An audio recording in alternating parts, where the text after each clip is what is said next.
200 million people of Pakistan to account for the actions of terrorists they are still unable to name, while India has yet to account for Kulbhushan Yadav, whose name and rank within India's armed forces is on the record.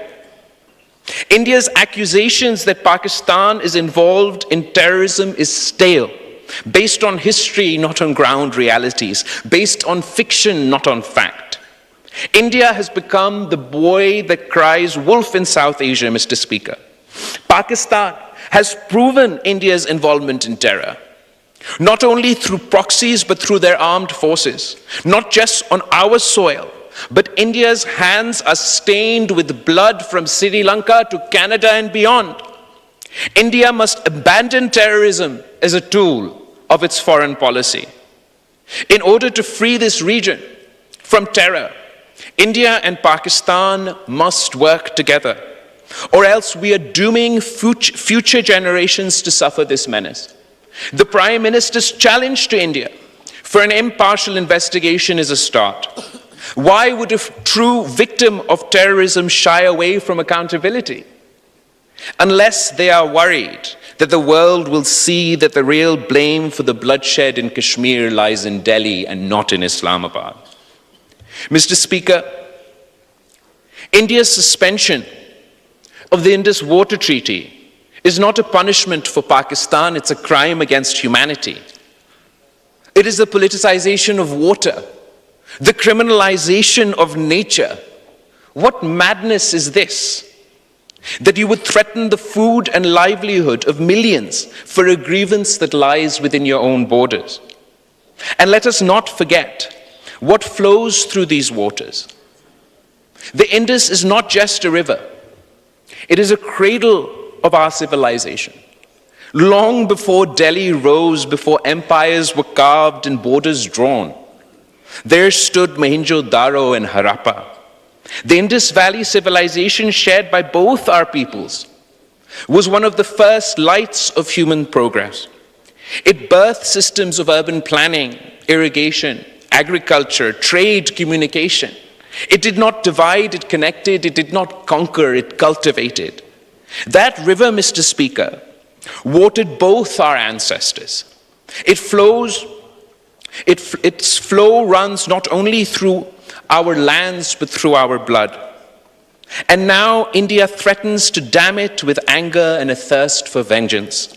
But the Indus is not theirs to command. It belongs to nature. It belongs to the government of peace.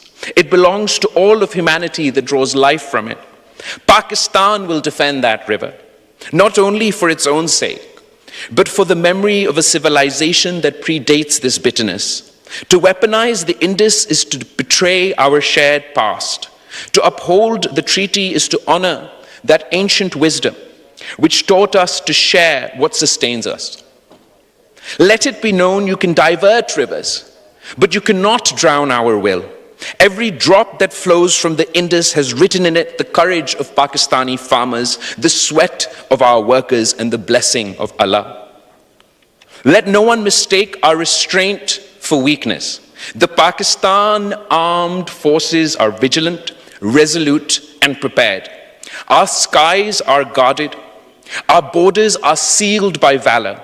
Our nation stands united from Karachi to Khyber, from Lahore to Larkana.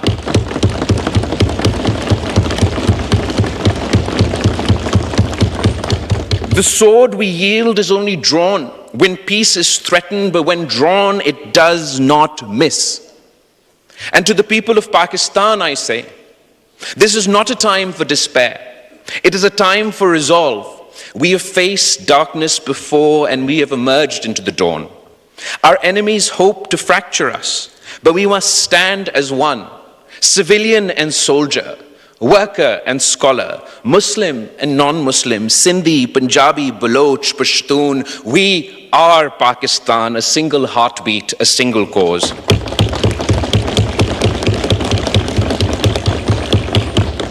Mr. Speaker, history watches us now. Let us not falter. Let us remind the world that Pakistan is not a footnote in South Asia, it is its conscience. We are not the accused, we are the aggrieved. And yet, we do not seek revenge. We seek recognition. Recognition of Kashmir's right to self-determination. Recognition of our sovereignty.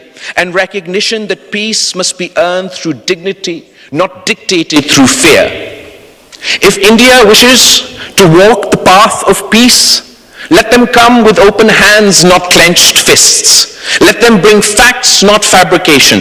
Let us sit as neighbors and speak the truth. And if they do not, if they continue to howl in anger and march in madness, then let them remember, the people of Pakistan are not made to kneel.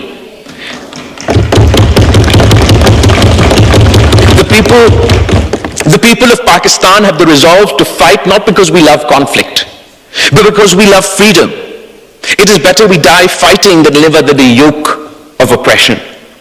However, this is not the destiny we seek for the heirs of the Indus Valley civilization. No matter which side of this man-made border we reside, for all the excavation, Mr. Speaker, at Mohenjo-daro, not one weapon has been found. How is it that we have departed so far from our roots, that the very same Indus Valley is now the most armed region on earth? The truth is, war is not natural to us. It has been imposed on us generation after generation, not in the interest of our people, but in the interest of colonizing powers. It is up to both countries to free ourselves from the confines of conflict and pursue the path to peace and prosperity. So let India decide. Will it be dialogue or destruction? Cooperation or confrontation? History shall record not only their choice, but ours. And let that history show that Pakistan stood at the crossroads of provocation. That when Pakistan stood at the crossroads of provocation and principle, we chose principle. And in choosing it, we chose honor, peace, and victory. Pakistan, Zindabad.